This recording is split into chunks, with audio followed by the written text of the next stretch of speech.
तो नेक्स्ट है हमारे पास हायरार्की ऑफ ऑपरेशन। तो अब हम देखेंगे कि हम अपने एक्सप्रेशन को कैसे इवेल्युएट करते हैं, कि हम उसमें जो भी हमें एक्सप्रेशन गिवन है उसको हम उसकी कैलकुलेशन, उसके ऑपरेशंस कैसे परफॉर्म करेंगे। जिन ऑपरेटर्स की हाई प्रेसिडेंसी होती है, मीन्स जिनकी हाई प्रायोरिटी है, वो पहले परफॉर्म होते हैं। जो लो प्रायोरिटी वाले हैं, जो लो प्रेसिडेंसी वाले हैं, वो बाद में ऑपरेट होते हैं। जैसे हम एग्जांपल किए यहाँ पर कि मल्टीप्लिकेशन ऑपरेटर की हाई प्रेसिडेंसी है किससे, एडिशन ऑपरेटर। जैसे यहाँ पर एग्जांपल देखो, यहाँ पर लिखा है x equals to 7 plus 3 into 2। तो हम पहले कौन सी कैलकुलेशन करेंगे, लेफ्ट टू राइट हम जाएंगे। हम 7 प्लस 3 नहीं करेंगे, हम क्या करेंगे, पहले 3 मल्टीप्लाई 2। क्यों, क्योंकि मल्टीप्लिकेशन ऑपरेटर की high presidency means high priority है किससे, एडिशन से। तो हमारे पास आंसर क्या आ जाएगा, यहाँ पर 3 इंटू 2 इज 6, तो आंसर क्या आ गया 13। अगर हम प्रेसिडेंसी के अकॉर्डिंग इसकी कैलकुलेशन नहीं करते, सिर्फ लेफ्ट टू राइट कैलकुलेट करते हैं, तो उसके अकॉर्डिंग हम क्या करते, पहले 7 प्लस 3, तो यहाँ पर 10 आ जाता है, 10 इंटू 2 20। तो ये गलत है। तो प्रेसिडेंसी हम किसको बोल रहे हैं कि प्रायोरिटी किस ऑपरेटर की हाई प्रायोरिटी है वो पहले कैलकुलेट होगा। ठीक है, तो इसको हम क्या बोले, हायरार्की ऑफ ऑपरेशंस, कि कौन से ऑपरेशन पहले परफॉर्म होंगे, कौन से ऑपरेशन बाद में परफॉर्म होंगे। यहाँ पर हमारे पास टेबल गिवन है, तो टेबल में हमने कैटेगराइज किया हुआ है अलग अलग ऑपरेटर्स को, किस ऑपरेटर की हाई प्रेसिडेंसी, हम पहले कौन से ऑपरेटर की कैलकुलेशन करते हैं। सबसे पहले जो पैरेंथेसिस, जो ब्रैकेट हमारे पास ये वाली ब्रैकेट आ रही है, तो जो इनके अंदर जो भी हमारे पास एक्सप्रेशन होगा उसको हम पहले कैलकुलेट करेंगे। उसके बाद स्क्वायर ब्रैकेट्स हैं हमारे पास, और फिर हमारे पास पोस्ट फिक्स ऑपरेटर है, इंक्रीमेंट डिक्रीमेंट। फिर उसके बाद इसकी प्रेसिडेंसी आ जाती है यूनरी ऑपरेटर्स। उसके बाद हम अगर एक्सप्रेशन में ऐसे वाले ऑपरेटर्स होंगे तो उनको परफॉर्म करेंगे। उसके बाद पहले हम मल्टीप्लाई करेंगे, उसके बाद डिवीजन, देन मॉडुलस, फिर प्लस की प्रायोरिटी है, उसके कम किसकी प्रायोरिटी है, माइनस की, देन लेस देन आ गया, ठीक है, greater than, less than, equals to, greater than, equals to, equality operator, logical and, logical or, ternary operator, और लास्ट में कौन है हमारे पास, असाइनमेंट ऑपरेटर। ठीक है, तो असाइन हम बाद में करते हैं, एंड में हम वैल्यू असाइन कर देते हैं कैलकुलेशंस करने के बाद। तो यहाँ पे एग्जांपल देखो, एग्जांपल लिए हमने हायरार्की ऑफ ऑपरेशंस हम परफॉर्म करेंगे किसको इवैल्यूएट करने के लिए, इस वाले एक्सप्रेशन को इवैल्यूएट करने के लिए। तो सबसे पहले हम क्या करेंगे एक्सप्रेशन में, 3 इंटू 4, ठीक है, 3 into 4 multiplication minus plus division और प्लस, इन सब में से जितने भी ऑपरेटर्स यहाँ पर गिवन है, सबसे हाई प्रेसिडेंसी किसकी है, मल्टीप्लीकेशन की। यहाँ पर देखो, ठीक है, मल्टीप्लीकेशन की क्या है, हाई प्रायोरिटी। तो पहले हमने ये परफॉर्म किया, तो इसको मल्टीप्लाई करके क्या आंसर आ गया 12 माइनस 6 प्लस 6 डिवाइड बाई 2। अब हमारे पास ये आ गया एक्सप्रेशन, इसमें से हाई प्रेसिडेंसी किसकी है, डिवीजन की। तो हम डिवीजन परफॉर्म करेंगे, तो आ गया 12 माइनस 6 प्लस, इन दोनों का आंसर क्या आ गया 3 प्लस 3। अब इनमें से हाई प्रेसिडेंसी किसकी है, प्लस सिंबल की, तो हम क्या कर देंगे, एडिशन कर देंगे 1 बाय 1। ठीक है, अब एडिशन कर, यहाँ पर फिर से ये एडिशन कर देंगे, और माइनस, हमारे पास आंसर क्या आ गया 12 माइनस 12। तो लास्ट में हमारे पास क्या बचा, ये ऑपरेटर। ठीक है, तो माइनस कर दिया, तो आंसर क्या आ गया 0। अब 0 वैल्यू किसको असाइन हो गई, ए को। सबसे लेस प्रेसिडेंसी किसकी थी, हमारे पास असाइनमेंट ऑपरेटर की। तो एंड में हमने क्या कर दिया, इसकी वैल्यू असाइन कर दी ए को। ठीक है, तो नेक्स्ट है हमारे पास अरिथमेटिक ऑपरेटर्स। हमारे पास 5 टाइप्स के अरिथमेटिक ऑपरेटर्स अवेलेबल हैं जो मैथमेटिकल कैलकुलेशंस के लिए हम यूज कर रहे हैं। फर्स्ट है एडिशन, जैसे मैंने 10 प्लस 2 कर दिया। सब्ट्रैक्शन, ये आ गया हमारे पास 10 में से 2 सब्ट्रैक्ट कर दिया। मल्टीप्लिकेशन, ठीक है, देन डिवीजन, और लास्ट में हमारे पास मॉडुलस, जो क्या रिटर्न करेगा, रिमाइंडर आफ्टर द डिवीजन। ठीक है, मॉडुलस का मतलब क्या है, रिमाइंडर। तो यहाँ पर हमने एग्जांपल ली है 10 डिवाइड बाई 2। ठीक है, तो अब 10 था, ठीक है, 10 को हम 2 से डिवाइड कर रहे हैं, तो 5 इसका क्वोशिएंट आ गया, और हमारे पास रिमाइंडर क्या आ गया, एंड में 0। ठीक है, तो आंसर हमारे पास क्या आ गया, 0। अगर हम 10 को डिवाइड करेंगे 3 से, ठीक है, तो हमारे पास रिमाइंडर क्या आ रहा है, 1।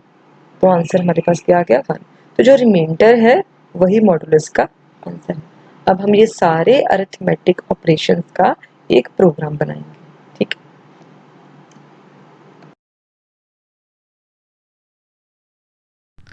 तो नेक्स्ट है हमारे पास program to show the use of arithmetic operators. ठीक है, अर्थमेटिक ऑपरेटर्स को हम कैसे यूज़ करेंगे प्रोग्राम में।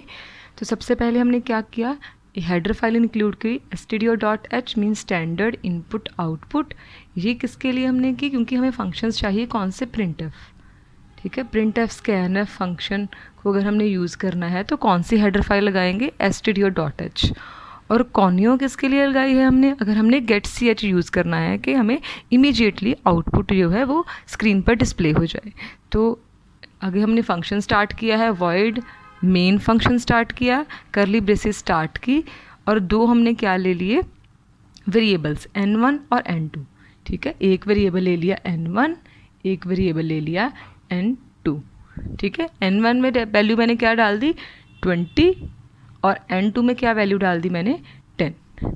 अब हम इन दोनों वेरिएबल्स पर क्या करेंगे, अर्थमेटिक ऑपरेशंस परफॉर्म करेंगे। जैसे मैंने n1 प्लस कर दिया, ठीक है, एडिशन हो गई, सब्ट्रैक्शन हो गई, मल्टीप्लिकेशन,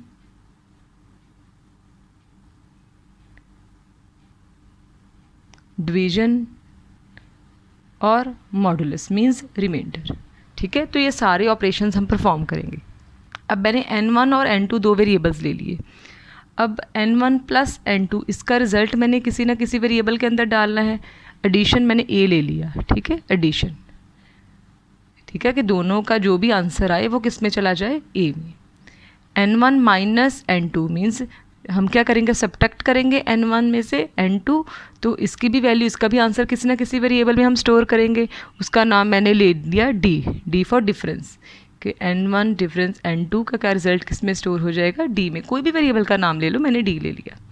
तो नेक्स्ट है मेरे पास मल्टीप्लिकेशन, तो उसका आंसर मैंने लिख दिया m में, कि n मल्टीप्लाई n2, आंसर किस में स्टोर होगा, m में। और उसके बाद है मेरे पास n1 डिवाइड बाय n2, तो उसका रिजल्ट क्वोशंट आएगा। ठीक है, तो क्वोशंट q में उसका रिजल्ट जो भी आएगा, आंसर आएगा, वो स्टोर हो जाएगा। और लास्ट में क्या है मेरे पास, n1 modulus means remainder n2। ठीक है, इसका जो भी रिमाइंडर आएगा वो किस में स्टोर है, किसी न किसी वेरिएबल में, मैंने उसका नाम ले लिया r।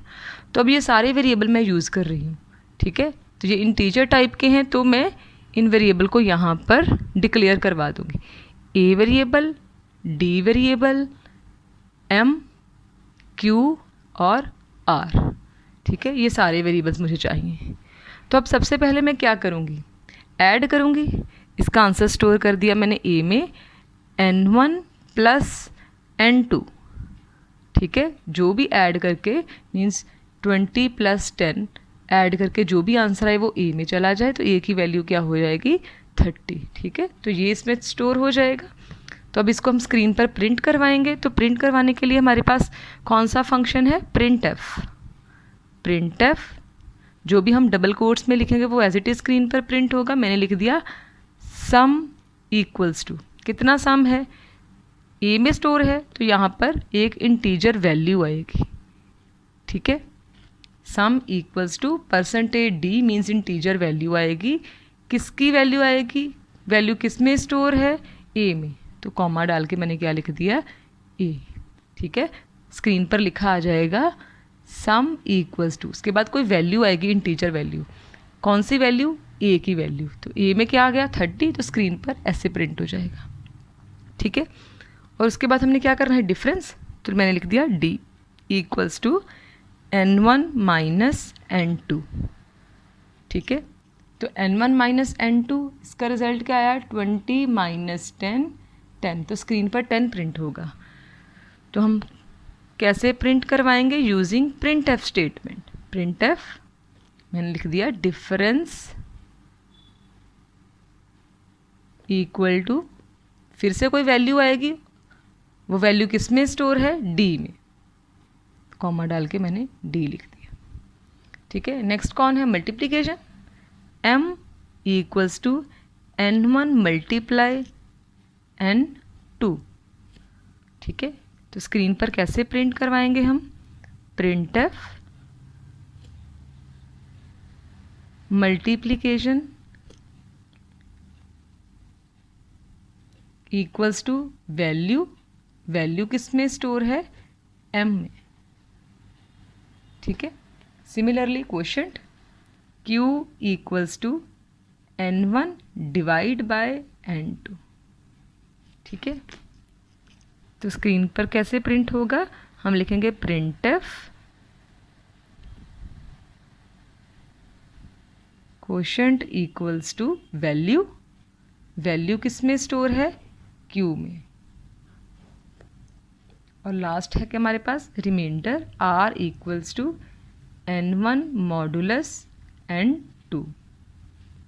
ठीक है, तो ये कैसे लिखेंगे हम? प्रिंट एफ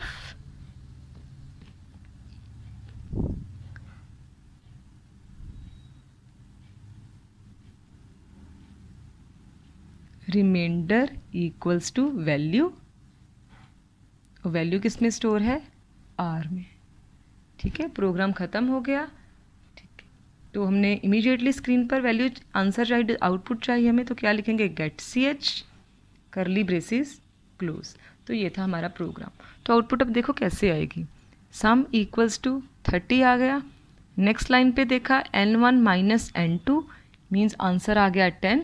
तो स्क्रीन पर क्या प्रिंट होगा? Difference. Difference equals to value, value किस में स्टोर है? डी में, तो डी की वैल्यू क्या थी? 10। अब यहाँ पर हमें न्यू लाइन भी लेंगे। ठीक है, जब आउटपुट डिस्प्ले करवानी है यहाँ पर हम n भी लेंगे, n फॉर न्यू लाइन, नहीं तो हमारी जो आउटपुट है वो आगे आगे आगे डिस्प्ले हो जाएगी। ठीक है, हम क्या चाहते हैं कि अगले वाला जो मल्टीप्लिकेशन है वो न्यू लाइन में आए, तो हमने क्या लिख दिया? /n। ठीक है, तो यहाँ पर /n लिख दिया। तो मल्टीप्लिकेशन, उसके बाद n1 into n2 means 20 multiply by 10 200। तो आउटपुट में क्या डिस्प्ले हो गया? मल्टीप्लिकेशन इक्वल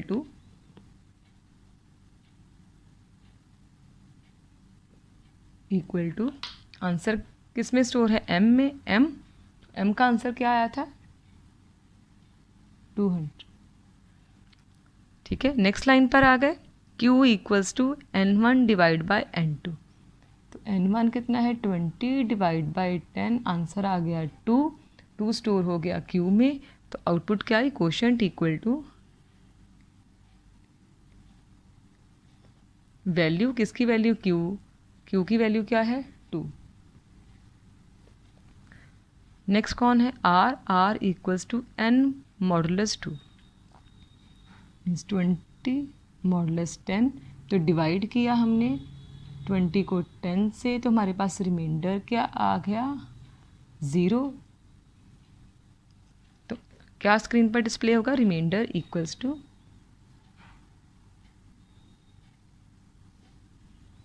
वैल्यू, किसकी वैल्यू? r की वैल्यू क्या है? 0। आउटपुट डिस्प्ले हो जाएगी स्क्रीन पर, करली ब्रेसिस क्लोज, प्रोग्राम क्लोज। अब मैं इसको आपको प्रोग्राम को इम्प्लीमेंट करके बताऊंगी कि हम कंप्यूटर में ये कैसे इम्प्लीमेंट करेंगे।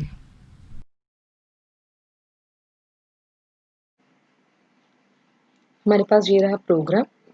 ठीक है, ऊपर हमने हेडर फाइल्स इंक्लूड की हैं, मेन फंक्शन, करली ब्रेसेस स्टार्ट, यहाँ पर वेरिएबल से क्लियर करवाए हैं, क्लियर स्क्रीन लिया है मैंने फंक्शन, ताकि स्क्रीन पर जो भी वो पहले क्लियर हो जाए, फिर मुझे आउटपुट डिस्प्ले हो। n1 लिया, n2, और ये सारे हमारे अरिथमेटिक फंक्शंस परफॉर्म किए। हम इसके आउटपुट देखेंगे। सबसे पहले हम क्या करेंगे? इस प्रोग्राम को कंपाइल करेंगे। ठीक है, कंपाइल किया, हमारे पास कोई भी एरर नहीं आई। देन हम इस प्रोग्राम को क्या करेंगे? रन। ठीक है, तो रन किया तो ये हमारे पास आउटपुट आ गई। सम आ गया 30, डिफरेंस आ गया 10, प्रोडक्ट, देन क्वोशंट और रिमाइंडर। अब यहाँ पर मैंने /n लिखा है, सपोज मैं यहाँ पर /n नहीं लिखती